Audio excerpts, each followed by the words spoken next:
Del Padre, y del Hijo, y del Espíritu Santo. Amén. Lectura de la palabra de Dios en el Evangelio de San Marcos, capítulo 12, versículo 28 y siguientes. Acercóse uno de los escribas que les había oído discutir, y viendo que les había respondido muy bien, le preguntó: ¿cuál es el primero de todos los mandamientos?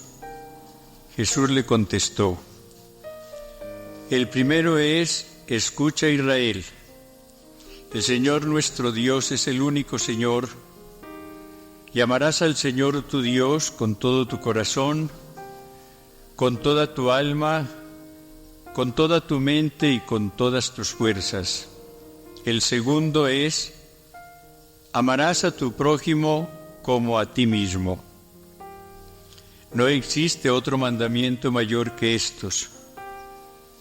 Contestóle el escriba: muy bien, maestro. Tienes razón al decir que Él es el único y que no hay otro fuera de Él. Y amarle con todo el corazón, con toda la inteligencia y con todas las fuerzas, y amar al prójimo como a sí mismo, vale más que todos los holocaustos y sacrificios. Y Jesús, viendo que le había contestado con sensatez, le dijo: no estás lejos del reino de Dios. Y nadie más se atrevía ya a hacerle preguntas. Palabra de Dios. Todos, Señor, reunidos en torno a ti, hacemos un acto de fe en tu presencia, llena de amor, aquí en medio de nosotros. Te damos gracias, Señor, por todo el amor que nos has comunicado y por todos los dones y riquezas de todo orden que has puesto en nuestras personas. Hoy, Señor, queremos ser agradecidos. Queremos descubrir con tu luz, con la luz de tu Espíritu, las manifestaciones de tu amor, todo lo que nos has regalado, Señor.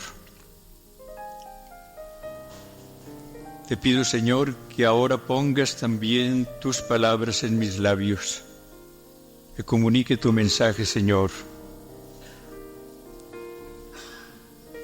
Derrama tu espíritu de verdad, de amor, de paz sobre todos nosotros en esta mañana. Por todo lo que nos has dado y vas a darnos, te damos gracias, Señor. El tema de esta reflexión es amarnos y aceptarnos como fruto del amor del Espíritu Santo. No olvidemos que el tema central de este encuentro es el fruto del Espíritu. A lo largo de los años anteriores hemos estado reflexionando sobre varios aspectos del Espíritu Santo. Dedicamos un encuentro a reflexionar sobre el poder del Espíritu. Hace 2 años nos detuvimos en esa riqueza de la oración en el Espíritu. El año pasado centramos nuestra reflexión en esa gran frase de San Pablo: vivir en el Espíritu. Siguiendo el orden, este año estamos reflexionando sobre el fruto del Espíritu, el amor, y todo lo que ese amor del Espíritu lleva consigo. Sabemos que en el árbol el fruto constituye la perfección. El árbol nace, crece, un buen día, de acuerdo con su naturaleza, se cubre de flores, pero esas flores caen, desaparecen para dar después lugar al fruto.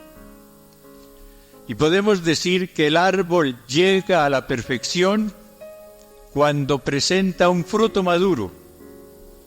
Y es a través de la semilla que está en el interior de ese fruto como el árbol después podrá multiplicarse.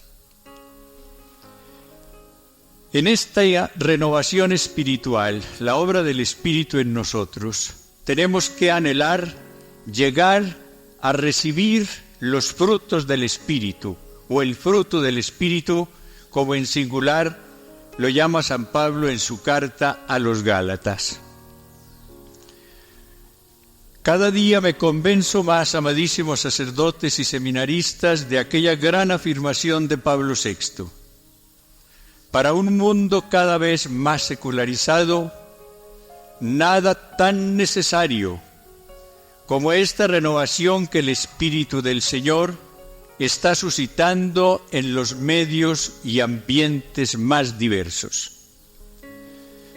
Pero tengo que confesarles que crece mi preocupación al ver cómo en más de un lugar y en más de una vida se está perdiendo esta oportunidad de la renovación espiritual porque nos quedamos en lo superficial, porque nos quedamos en lo accesorio, porque nos quedamos en lo vistoso y no vamos profundizando en esa apertura a la presencia y a la acción del Espíritu. Podemos cometer el error de quedarnos en lo carismático, sin que esos carismas lleguen a producir en nosotros el fruto del Espíritu. En más de un lugar la renovación está en crisis, en otras pudiéramos decir ha fracasado por esto, porque todo se limitó a cosas externas o a determinados carismas vistosos y no se entró en la comunicación profunda con el Señor. La renovación esencialmente es una apertura generosa al poder del Espíritu, para con ese poder convertirnos en testigos de Jesús resucitado. Es algo maravilloso, lo que el mundo necesita. Ojalá que en estos días nosotros veamos claro y pidamos al Espíritu del Señor que venga a actuar intensamente en nosotros para que vaya apareciendo en nuestras vidas su fruto, el amor en todas sus manifestaciones.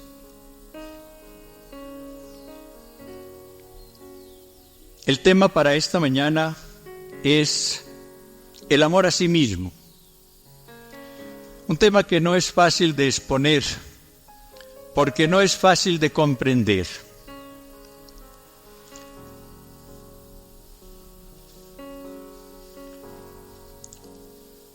Recuerdo que hace unos años apenas me sorprendí cuando al leer un libro del padre John Powell encontré esta aseveración central en ese libro. La mayor necesidad de toda persona humana es amarse y aceptarse. Quedé desconcertado, se los confieso. ¿Por qué? Porque mi formación había recibido un enfoque muy distinto. Tal vez las primeras correcciones que recibí en el seminario del vicerrector de esa época buscaban que yo fuera humilde. Y él con toda razón me dijo que yo era muy orgulloso. Y continué oyendo esa frase: hay que ser humilde, hay que desaparecer, hay que sentirse nada. Yo soy nada y la nada puede, yo soy nada y la nada vale nada, yo soy nada y la nada ambiciona, etcétera. Se me decía también en las clases de mística. Y yo fui haciéndome a la idea de que en la medida en que tuviese una visión muy pobre de mi persona, sería humilde, y que ese era el ideal que tenía que buscar. Y cuando leí la mayor necesidad de la persona humana es amarse, pues me desconcerté. Yo estaba en la conferencia, en la asamblea episcopal en esa época, y comenté con un obispo amigo lo que había leído, y recuerdo que me dijo, eso no. Rechazó totalmente la frase. Había recibido mi misma formación seguramente.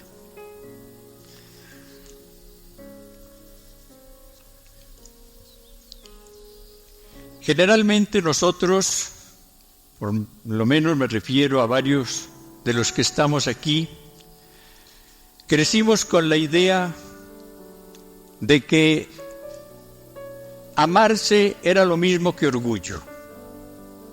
Y son dos cosas totalmente diferentes, totalmente opuestas.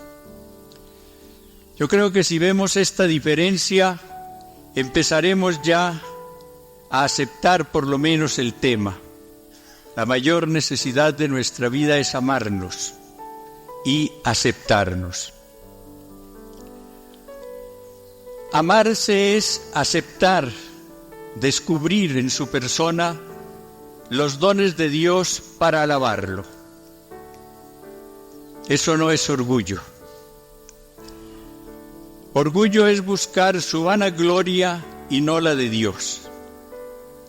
Jesús, modelo de todas las virtudes, se amó a sí mismo porque descubrió todo lo que el Espíritu del Señor había puesto en él, y por eso un día dice unas palabras que pueden también desconcertarnos: aprended de mí que soy manso y humilde de corazón.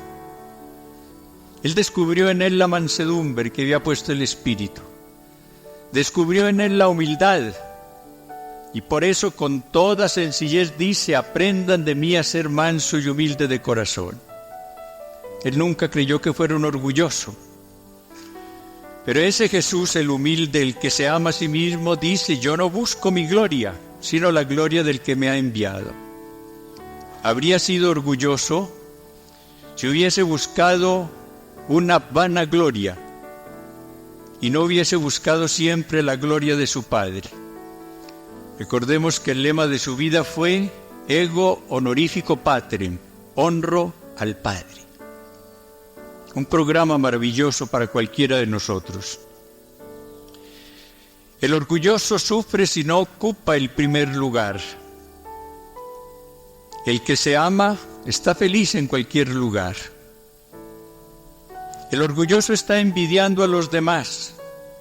El que se ama está feliz, como el Señor lo hizo. No se cambia por nadie. El orgulloso nunca es feliz porque no se da. El orgulloso quiere solamente recibir honores, cada día ser más, pero delante de los demás. El que ama es feliz. ¿Por qué? Porque ese sí se da. Y recordemos las palabras del Señor que conocemos por San Pablo, las únicas que no están en el Evangelio. Hay más alegría en dar que en recibir. El orgulloso es ciego y tiene una falsa visión de la realidad. No admite los defectos.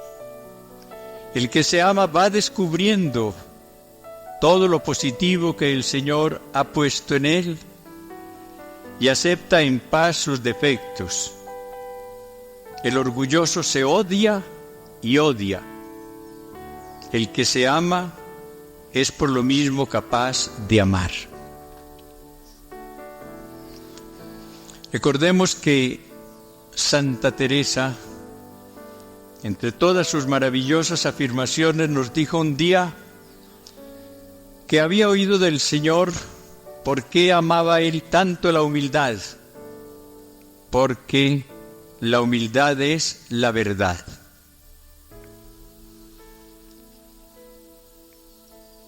Y la verdad es que todos tenemos grandes valores que debemos reconocer, como lo hizo María, para al reconocerlos dar gracias al Señor. La persona más humilde después de Jesús ha sido María. La persona que sinceramente, cuando es proclamada Madre de Dios, se llama la esclava del Señor. Su asentimiento al plan divino lo hace con esas palabras que repetimos todos los días. Aquí está la esclava del Señor, hágase en mí según tu palabra. Pero esta mujer maravillosa por la humildad es la que en el Magnificat reconoce todo lo que el Señor le ha dado. Proclama mi alma la grandeza del Señor. Mi espíritu se alegra en Dios mi Salvador, porque ha hecho en mí cosas grandes el Todopoderoso. Por eso me llamarán bienaventurada todas las generaciones. La humildad de María no consistió en decir yo no sirvo para nada, yo no puedo hacer nada, yo no tengo nada. Ella descubre todo lo que el Señor ha hecho en ella, ha hecho en mí maravillas el Todopoderoso. Pero no se va a enorgullecer con esto, no va a buscar una vanagloria con esto, se dedica a proclamar la grandeza del Señor, a bendecir al Señor. Precisamente porque María se amaba, y se amaba profundamente, por eso pudo amar tan intensamente a su Hijo. Y por eso pudo amarnos y puede amarnos tan intensamente a todos nosotros. Y el gran secreto por qué Jesús nos amó hasta la muerte y muerte de cruz, por qué nos amó hasta el fin, hasta el exceso, hasta el último límite, es ese también. Con el amor del Espíritu se amaba a sí mismo. Porque no olvidemos este enfoque. Cuando hablamos de amarnos de una manera profunda, se trata de amarnos con el amor del Espíritu. La única fuente del amor es el Espíritu Santo, el amor en la Trinidad y el que derrama el amor en nuestros corazones. Cuando se trate de amor de una persona a Dios, del amor de una persona al prójimo, del amor de una persona a sí mismo, se trata del amor que recibe del Espíritu Santo, la fuente del amor. Si perdemos este enfoque, yo creo que nunca llegaremos a comprender esta realidad y esta necesidad. La realidad de los que aman porque se aman primero y la necesidad que tenemos de amarnos para poder amar a los demás. El precepto del amor que nos dio el Señor es amar al prójimo como a nosotros mismos. Y yo creo que tal vez nunca o pocas veces nos hemos dedicado a pensar en esa realidad. Yo necesito amar al prójimo como a mí mismo. Ayer hacía el Padre Carlos el enfoque, que es válido, mediante el cual yo generalmente me pongo como centro en mi vida. Y entonces al amar al prójimo, debo poner al prójimo como centro en mi vida. Pero aquí se trata de algo más profundo, es de tener un verdadero amor a su propia persona, el amor del Espíritu. Para poder entonces amar al prójimo como yo me amo, no con un amor falso, no con un amor que es orgullo o es egoísmo, con el auténtico amor del Espíritu. Y uno se sorprende cómo estas palabras del Señor, las que leímos al principio, que abarca toda la perfección del amor, amar primero a Dios con todo el corazón, con todo el alma y con todas las fuerzas, y amar al prójimo como a sí mismo, estaban ya en el Levítico. Palabras amar al prójimo como a sí mismo no las dijo el Señor por primera vez. En el capítulo 19 del Levítico, en el versículo 15 y siguientes, encontramos estas palabras: siendo juez no hagas injusticia, ni por favor del pobre, ni por respeto al grande. Con justicia juzgarás a tu prójimo. No andes difamando entre los tuyos. No demandes contra la vida de tu prójimo. yo Yahvé, yo Yahvé. No odies en tu corazón a tu hermano, pero corrige a tu prójimo para que no te cargues con pecado por su causa. No te vengarás ni guardarás rencor contra los hijos de tu pueblo. Amarás a tu prójimo como a ti mismo. Yo, Yahvé. Seas que hace muchos siglos ya el Espíritu del Señor inspiró esta gran verdad. Amarás al prójimo como a ti mismo. La gran necesidad que ahora en esta época están descubriendo los psicólogos. Qué sabia, qué rica es la palabra del Señor.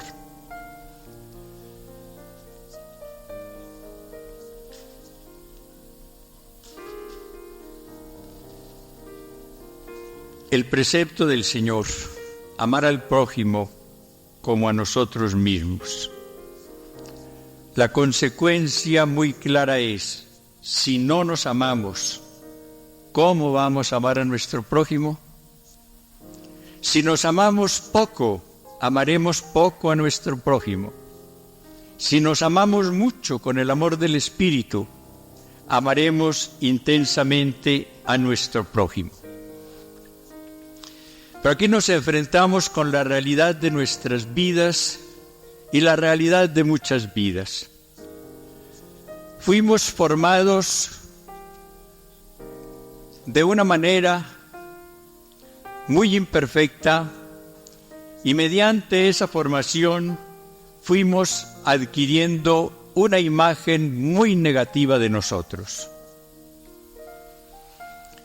Cuando uno, por ejemplo, trata no solamente con sacerdotes o con religiosas, sino con matrimonios, encuentra la tremenda dificultad de vivir en comunidad amorosa, en comunión de amor. En el caso, por ejemplo, de los esposos, uno descubre cada vez que trata con las parejas cómo en la mayor parte de las esposas y de los esposos hay una gran dificultad para creer en el amor del otro y la limitación en la apertura para recibir el amor del otro. Y la explicación es siempre la misma. ¿Cómo puede amarme mi esposo siendo yo lo que soy?, dice la esposa. Y lo mismo puede decir el esposo. En el sacerdote pasa lo mismo. No va a creer en el amor de sus compañeros, ni en el amor de la gente, ni en el amor de nadie, porque puede tener la idea, yo soy un infeliz, yo no sirvo para nada, yo soy la podredumbre, la pobreza suma, a mí nadie puede quererme. Esa imagen negativa que tiene uno ahora, ¿cómo la fue adquiriendo? Desde los primeros años especialmente. Cuando a través quizás de una madre equivocada, o de un padre, o de un maestro, o de un hermano mayor, empezó uno a oír frases como estas: tú no sirves para nada, tú no puedes ir a ninguna parte. Las comparaciones del hogar, fíjate fulano en fulana, tu hermano o tu hermana mayor. Este hijo sí me va a dar a mí muchas alegrías, tú no me vas a dar sino dolores de cabeza. Y aquel niño o aquella niña va adquiriendo una imagen tremendamente negativa.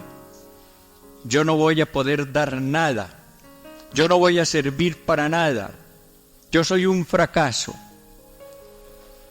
La persona que empieza a despreciarse por lo negativo que escucha, que cada día se va sintiendo más incapaz de recibir amor porque cree que no lo merece, y cuando se lo dan es a veces un amor condicionado. Es lo que nos pasó a la mayor parte de nosotros. Cuando se nos ofrecieron favores, halagos, un paseo, un premio, etc., estaba condicionado a ganar el año, a tener un buen puesto en el colegio o en la escuela, a sobresalir en tal o cual materia. el amor condicionado, que no es amor. Cuando uno va encontrando esta realidad, se asombra al encontrarse con el amor de Dios, que es un amor incondicional. Amemos a Dios porque Dios nos amó primero. ¿Qué tal que Dios amara con condiciones? No sería tampoco amor el suyo. La maravilla del amor de Dios que uno va descubriendo en la renovación y que es lo que va sanando interiormente, consiste en eso, en que nos amó primero y nos amó y nos ama y nos amará sin condiciones.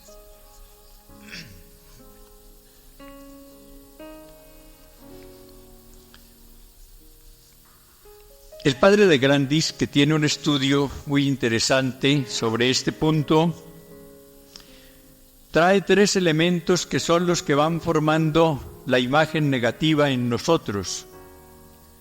En primer lugar, citan los rechazos que recibimos en el hogar, en la escuela, en el seminario, en el presbiterio, etc.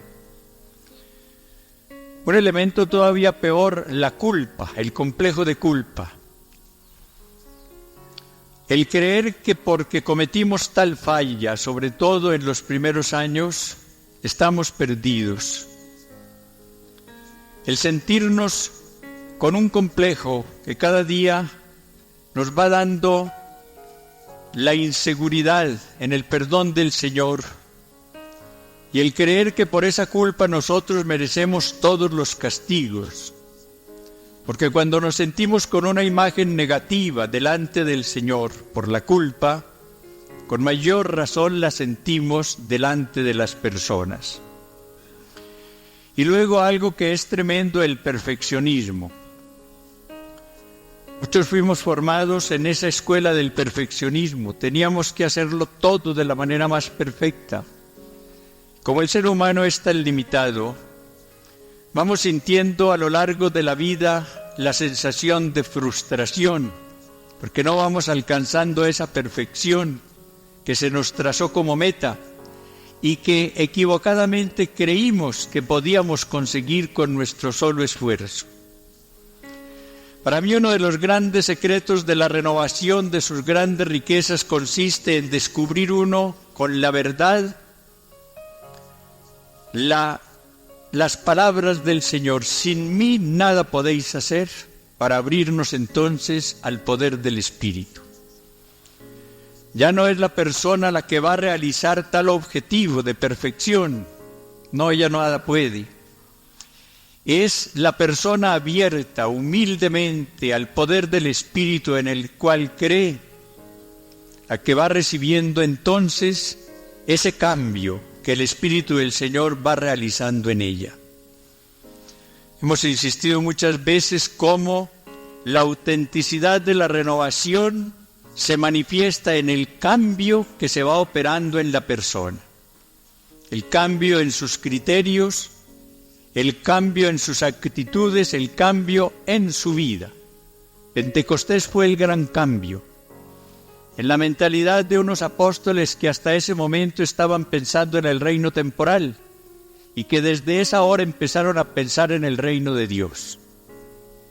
Unos tímidos y miedosos que se llenan del poder del Espíritu y abren las puertas que tenían cerradas para proclamar que Jesús ha resucitado y que ha sido exaltado por el Padre y ha sido constituido por Él Señor y Cristo.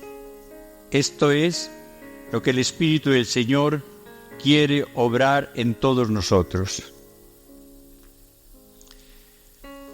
Aquí vamos entrando entonces en la necesidad y posibilidad que tenemos de sanar nuestra imagen negativa.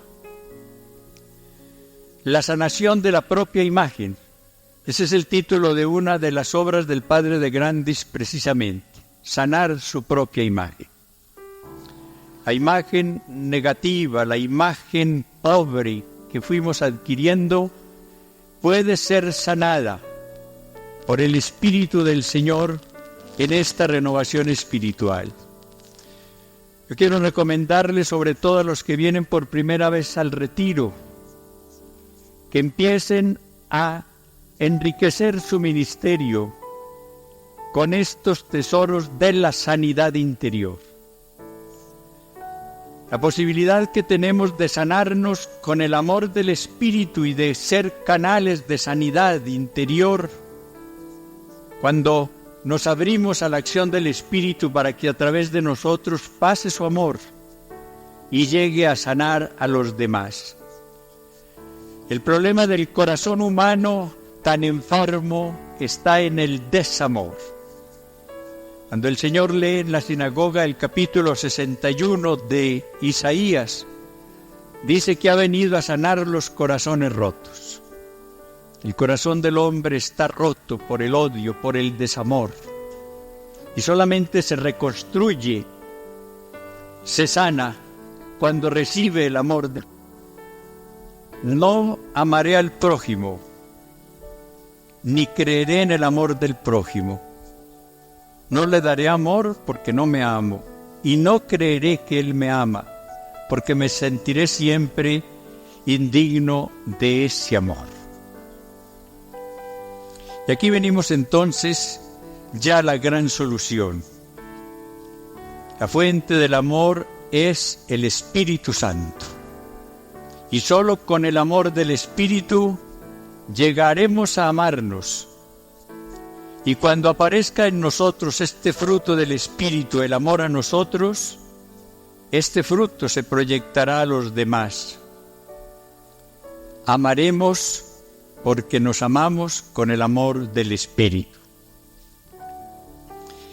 En esta obra de sanidad interior, para producir en nosotros el fruto del amor a nuestra persona, el Espíritu Santo empieza por concedernos la gracia de perdonarnos, de perdonar al Señor y de perdonar a nuestros hermanos. Quizás no nos hemos detenido nunca a pensar en el odio que nos tenemos a nosotros, en el odio que hemos acumulado contra nosotros, por determinados fracasos, por aquellas equivocaciones, por los problemas que nos creamos con determinadas actitudes, inclusive por los defectos físicos que tenemos. No nos perdonamos. A veces guardamos un gran resentimiento contra nosotros. Y la obra del Espíritu Santo, que es de reconciliación, busca que primero nosotros nos reconciliemos con nuestra realidad personal, para que al reconciliarnos podamos amarnos. En ratos de oración nosotros iremos descubriendo con la luz del Espíritu cuántos resentimientos tenemos contra nosotros, con nosotros. Y en esa oración nosotros conseguiremos la gracia de perdonarnos en tal momento de nuestra vida, en tal fracaso, en tal crisis, en tal equivocación. Y perdonar entonces a Dios. Recuerdo que cuando oí por primera vez esa frase también me sentí muy incómodo. Me pregunté, ¿cómo puede uno hablar de perdonar a Dios? Y fui descubriendo que hay más resentimiento contra el Señor de lo que nos imaginamos. ¿Cuánta gente vive resentida con Él por su sexo? Porque oyó desde el principio que el padre quería un hijo y nació una niña o viceversa. ¿Cuánta gente vive resentida con el Señor por el color de su piel, por el medio social en el cual nació y creció, por su físico, por su inteligencia, por tantas cosas? Y esta gente vive únicamente quejándose de lo que no tiene y nunca agradece todo lo que tiene. Es la visión negativa que impide que uno se abra al amor del Señor, porque si está pensando solamente en reclamos para el Señor, ¿cómo va a experimentar amor a ese Dios contra el que no tiene sino quejas? cuánta necesidad tenemos de perdonar a Dios en ese sentido, de descubrir todo lo que Él nos ama, para cambiar esa situación de queja por la alabanza.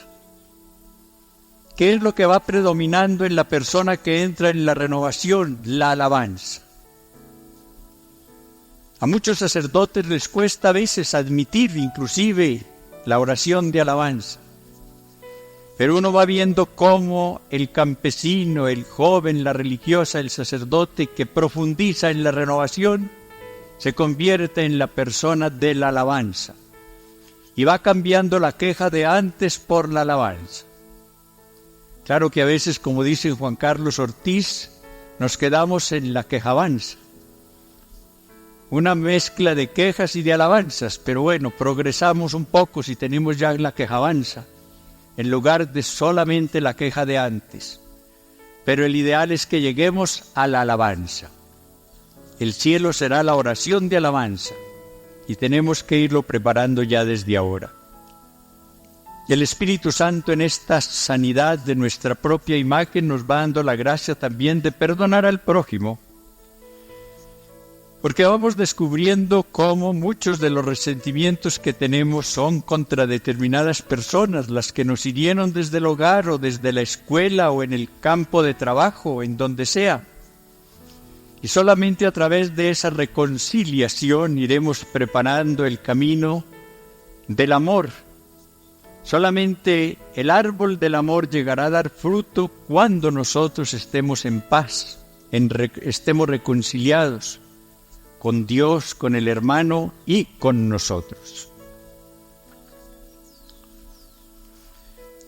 Enseguida el Espíritu Santo en esta tarea que va a terminar en el fruto, en su fruto del amor a nosotros, en este caso, nos va mostrando con su luz todos los valores que tenemos para que nos convirtamos en alabanza de gloria de su gracia. No nos quedamos solamente en la etapa de perdonarnos y de perdonar, sino que entramos a descubrir todos los valores que hay en nosotros. La equivocación nuestra consiste generalmente en compararnos con los demás, en ver qué tienen ellos y no tenemos nosotros para quejarnos más. La realidad es que Dios no se repite, no olvidemos esto, que en cada persona el Señor hace una obra maestra que no repetirá. El gran mensaje de ese libro de Ockman Dino, El mayor milagro del mundo, es ese, el descubrir cada uno de nosotros la realidad de la obra maravillosa que el Señor hizo y que no va a repetir. El Señor hace en cada persona humana una obra maestra y rompe el molde. Nunca repetirá dos seres humanos. El Señor hace una obra maravillosa en cada ser humano y se siente feliz con lo que hizo en cada persona.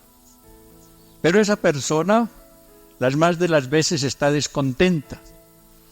Yo no tengo la inteligencia de fulano, no tengo la facilidad de expresión de sutano, yo no tengo el éxito en el trato con los demás de perencejo, ¿no? ¿Qué no tengo?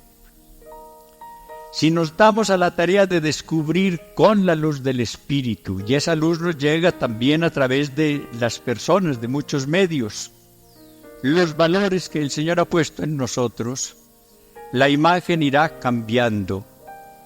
Y en lugar de ese desprecio que antes experimentábamos por nosotros, iremos empezando a recitar como María su magnífica. Mi alma glorifica al Señor, porque ha hecho en mí cosas grandes. Y nos dedicaremos a proclamar, a ensalzar, a glorificar al Señor, a pronunciar nuestro propio Magnificat, auténtico, sincero, salido del corazón. El momento rico en la vida de una persona es cuando ella sinceramente dice: no me cambio por nadie. Y no debemos cambiarnos por nadie. Somos la obra del Señor. la obra maestra del Señor, que no repetirá. Y lo que tengo que buscar es, bajo la acción del Espíritu, conseguir que esa obra se perfeccione y que no se desfigure. Y viene un punto que es muy importante: el Espíritu del Señor, que nos da primero la gracia de perdonarnos, de perdonar, y que nos va mostrando la riqueza de su amor en nuestras vidas para que lo alabemos, nos da también la gracia de aceptar con paz nuestras limitaciones. Por eso, en ese enfoque del Padre Powell están las dos cosas. La mayor necesidad de la persona humana es amarse y aceptarse. Porque todos tenemos limitaciones, todos tenemos defectos físicos, morales, de una clase o de otra. Y el Espíritu del Señor, que en ese fruto del amor incluye siempre la paz y el gozo, porque ese fruto del amor es de una riqueza que pudiéramos decir infinita, nos da la gracia de aceptar con paz y ojalá hasta con amor más tarde nuestras limitaciones. Entonces llevaremos ya con serenidad tal defecto físico que a veces es el más perceptible, claro está, y que a veces nos golpea más fuertemente, o defectos morales, deficiencias, etc. Aceptar nuestra realidad. Cuando nosotros consigamos esto, cuando bajo la acción del Espíritu Santo, que es el amor y la fuente del amor, lleguemos de veras a amarnos y a aceptarnos, empezaremos a realizar la pastoral del amor. Esa es la gran necesidad de la Iglesia y del mundo. Pablo VI habló de la necesidad de la civilización del amor. Lo que tenemos que buscar para conseguir esas metas maravillosas es cumplir, bajo la acción del Espíritu como instrumentos dóciles suyos, una pastoral del amor. Llevarle a las personas este mensaje, la apertura al amor del Espíritu, para que todos con ese amor nos amemos. Amemos después al prójimo como a nosotros mismos y seamos entonces totalmente abiertos al amor del Señor.